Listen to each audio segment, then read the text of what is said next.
Hello everyone and welcome to the video today. I'm so glad you've joined me today. It really makes a difference and it's almost like you guys and girls are here with me in the railway room, and it really does mean a lot to me that you've tuned in today to watch this video.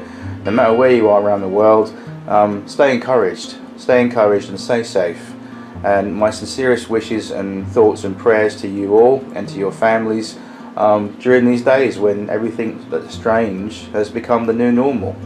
Anyway, one thing that's never going to change is our wonderful hobby, and that's model railways. So that's why I'm doing the video today, just to show you a couple of little ideas more on the layout I've been doing and some new future projects that you definitely want to stay tuned to my channel for, to see those exciting updates happen before your eyes. Anyway, I hope you're all well today, so let's get some things going. So first of all, in the platform here I've got a rake of Hornby teak Gresley coaches.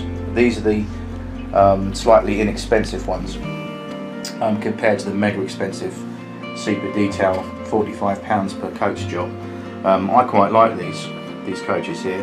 I actually varnished with an airbrush using the Humbrol Clear product. I actually varnished these teak coaches to give them a little bit more sparkle, and it does bring it up a little bit better. Gave the windows a little bit more sparkle with the same product, again Humbrol Clear, and just really did a little bit of a makeover on there. Anyway, in the number one siding is Flying Scotsman, and I'm going to show you that engine shortly. This is the one that I also put a firebox glow in, so I'm going to show you that. And also I did some super detail work in the cab. The other super detail work I did was on the loco that's heading these rated Gresleys, and that's good old Hornby's Mallard. I'm going to show you that running in a minute, but what I'm going to do, I'm just going to pause the camera and I'm going to bring the loco itself over to the workbench over there behind me, so you can see the cab and some simple detailing that I did, or have done should I say, that was going to bring the whole thing to life a bit more better. And the idea is that it's giving inspiration to you watching this at home. You can do these things. It's really simple to do. So anyway, let's just pause the camera and I'll see you in a minute, and that'll give you an excuse to nip downstairs or wherever you need to go, through to your kitchen. Get yourself a beverage of your choice, some snacks, whatever you want to do, and I'll see you in a moment. Okay, welcome back. I've got the fan on behind me, so excuse a little bit of background noise, but it is quite warm in here in the old railway room. And unfortunately I can't have my window in this room open even on a crack, because even though I can get to it to open it if I want to, there's been a bit of suspicious activity going on out in the garden on the roof section of the house at the back there, in terms of some naughty little wasps flying about. So I'm not sure if there's a wasp nest either on the roof somewhere or someone else's neighbouring roof. I'm not going to chance it because the little buggers will get in through the crack and I'll get very, very upset. Anyway, I've got the loco in question on this dry tin of varnish just to show you. But look at this. This is a little bit of detail, guys, that I've done to this otherwise straightforward railroad range Mallard. And as you can see, I gave it a little bit of a paint makeover in the cab, painted the floor there, that shade to represent the sort of wooden cab floor. The tender plate that goes from the loco across to the tender, I pinched that off a static model. You know those, if you got them in your country wherever you live, but certainly in the UK, there were fortnightly steam railway magazines that had a static plastic cheapy model of a certain type of engine.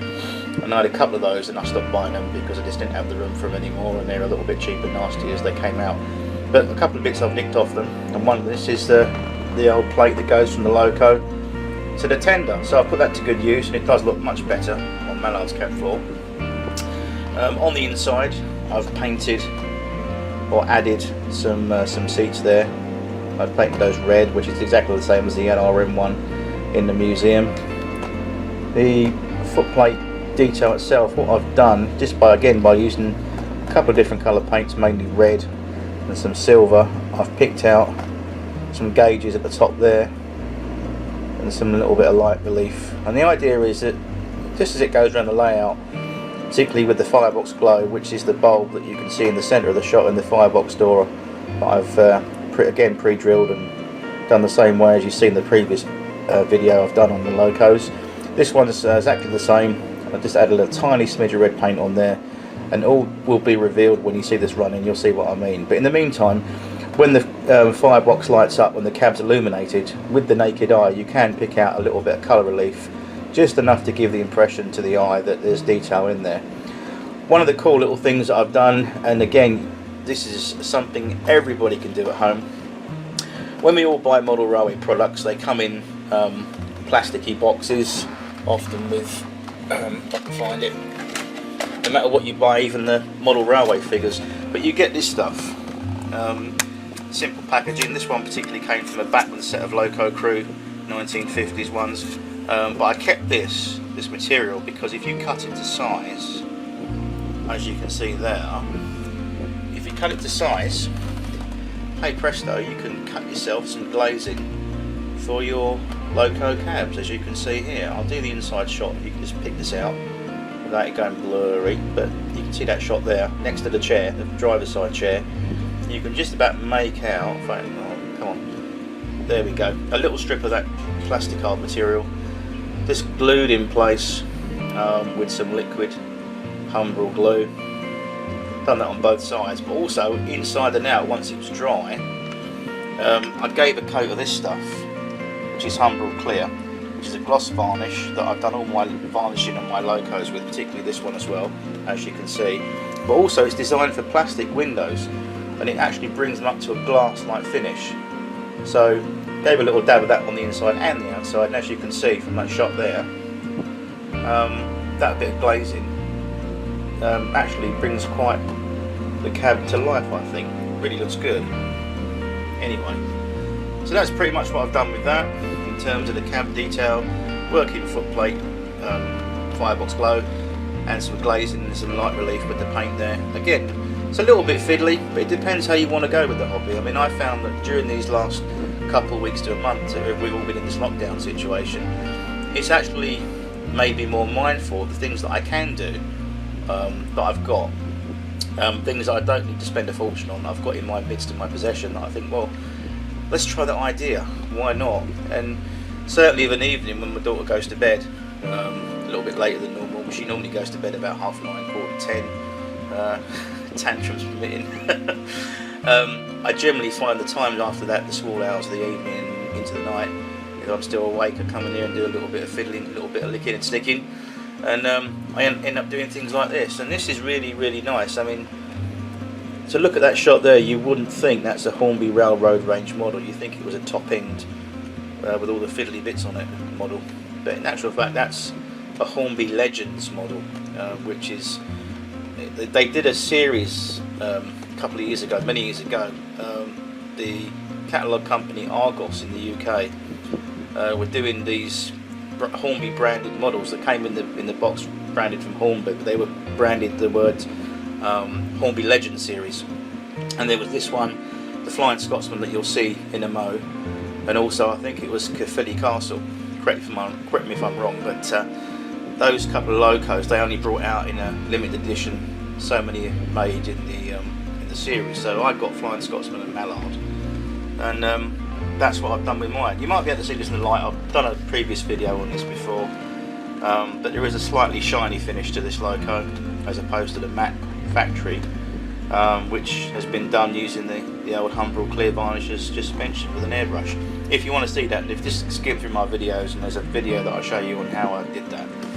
But anyway, that's enough of that. Let's get on to the next Loco. Okay, here she is.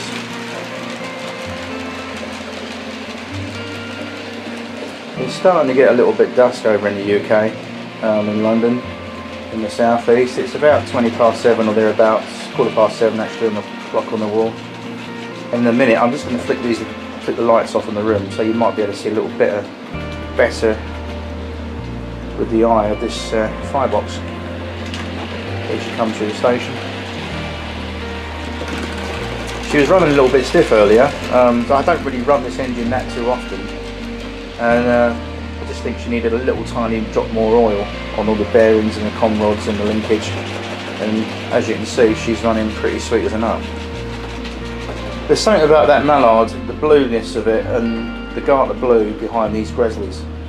I know they're only a sort of intermediate budget range, but they do look the part.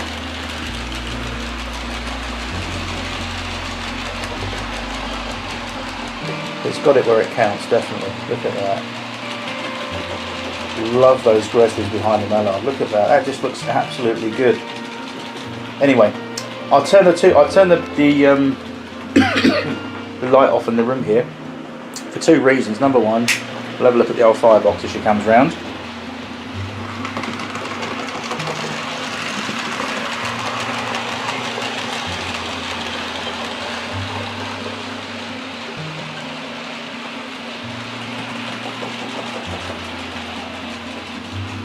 Roaring fire there, roaring fire. Really pleased with that. And also, while we've got the light off and we've got a little bit of twilight left outside in the ambience, I'm going to show you, remember this loading dock here that we took the lights out, and I showed you in the previous video that we were going to waiting for the LEDs. Well, the LEDs turned up a few days ago in the post, excuse me, and they're now all wired in and working. So here we go, look at this. Doesn't that look lovely? And again, for LEDs, they really do a nice job. They're actually better than the other ones. They don't hang down. These ones are actually flush fitted to the inside roof of the loading dock there. I'll just bring the camera down. You might be able to see it. There we are. They're on the strip. Just make out the wire there. No one sees it because it goes into the dummy lift shaft, which is there. And we take a few steps back with the camera and let the camera speak for itself. If you want to dim them down a little bit, all we've got to do is flick the set on over there in the engine shed. Because it's a wired, again, these are all wired in a parallel circuit, and the only reason I've done that, as mentioned in the previous video, is because the grain of wheat bulb inside the engine shed, you wouldn't see it if it was all wired in series. Even on 16 volts you wouldn't see it, whereas on 12 in a parallel circuit you can see everything, which is what I want. But that looks really good, doesn't it? Really pleased with that effect.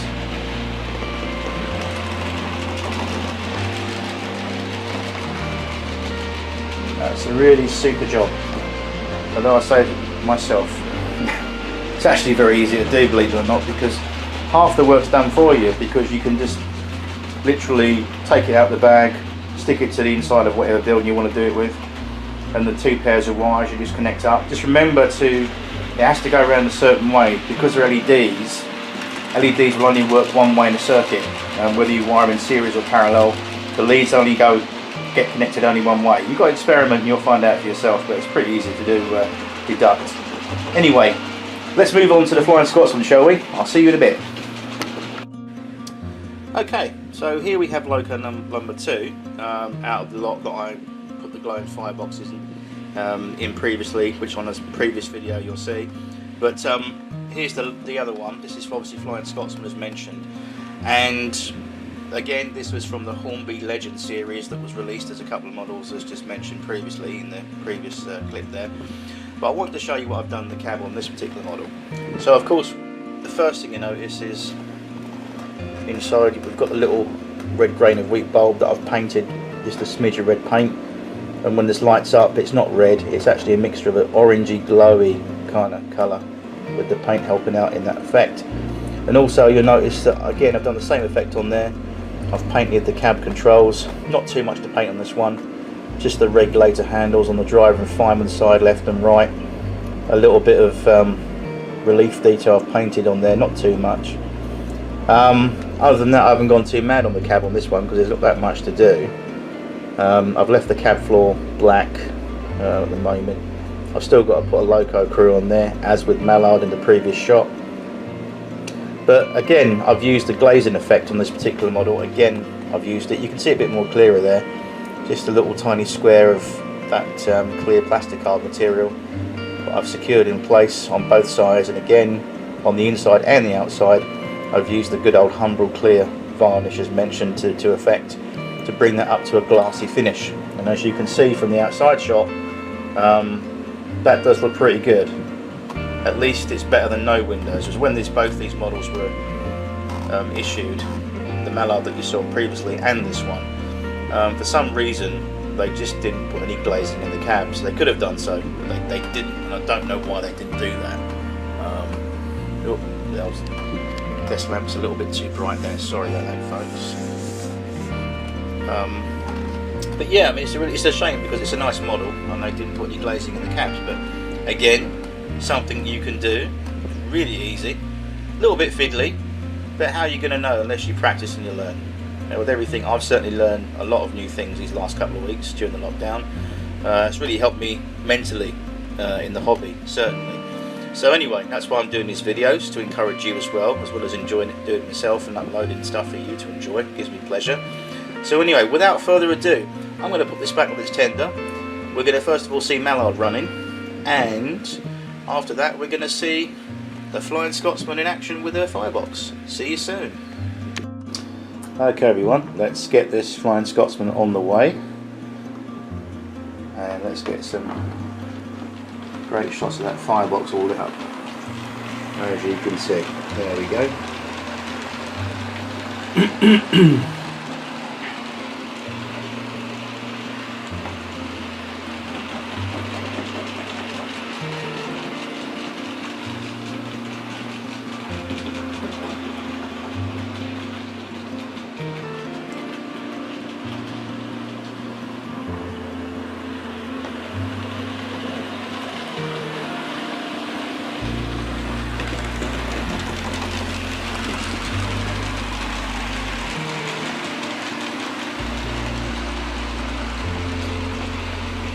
It looks like there's a lockdown lock-in going on at the local tavern there. Something very suspicious going on in that pub. Anyway, I want to show you this before we close the video today. I found these in my rolling stock box underneath the layout, and I wanted to share these with you because they make a great little formation. They're two Gresley coaches. One is a brake coach, obviously brake third, and then you've got the standard Gresley first class or standard class coach, with this cattle wagon being at the moment propelled by this J15. Just setting back around the other side of the layout. And what I did basically, I found the first coach, which is the Blood and Custard coach that you can see. Hang on, let's zoom in so we can show you guys and girls at home. As she slowly creeps around the corner there, not disturbing the vicar who's writing his sermon. And that first coach, the Blood and Custard one, I actually gave a good wipe down with some coal dust, and as you can see, really captures and picks out the griminess of the whole coach there. Just disappeared. There she is. And the rear coach, which is a again mentioned Gresley coach, I gave the same treatment. Just taking a dry brush and then afterwards using my fingers dipping in coal dust and then just smearing it all over the bodywork. And as you pick out there, it looks quite grimy and well weathered. I'm just going to stop that there, that shunt move. Right, there are. I'll zoom out and then we'll get things going the right way. Right. Okay, we're all ready.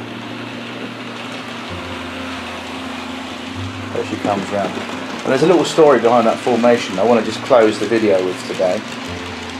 The reasons why I'm showing you this train. I belong to a page on social media, Facebook. There's a page called, it's all about Great Eastern Railways, and someone posted a link on there of some great colour footage of the Great Eastern up in the Cambridge area during the sort of mid to late 1950s, which is, this layout is based upon that era and upon that location. And they had a J15 just like this one pulling a cattle wagon and a couple of Gresley bogies behind it, and I think that formation is the perfect little country rural branch service that you would have seen around about the late 50s towards about 1961, 62, probably 60, when these J15s were all withdrawn from Stratford. And I think she looks rather charming with this rural train just pulling through the station there. And again, dipping the old fingers in some coal dust and then just rubbing the side of the coach bodies down with your fingers, so all the coal dust finds its way into all the nooks and crannies of the bodywork and the mouldings, and you get that effect. And I think it's brilliant. Very cheap and easy method to do.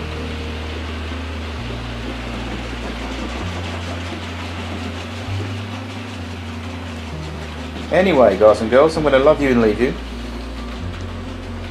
And although it's 10 o'clock in the evening in the UK, according to my clock on the wall over here, I'm feeling a little bit dry, so I might go downstairs and have a nice cold beer. Why not indeed? In the meantime, I hope you're all staying safe and making the best you can out of this coronavirus situation with the lockdown. And I'll be back soon with another video. Oh, in the meantime, I'm going to show you something interesting. I'll give you a clue. I won't spoil it, but this is a future major update to the layout. Now, last time we spoke in the video, I said that I was going to put in some street lights, but I was waiting those to come from China. And the situation with that is I'm still waiting for them. But in the meantime, something else I'm waiting in the post for should come next week, and I'll take you over here as a little clue. I won't say too much, but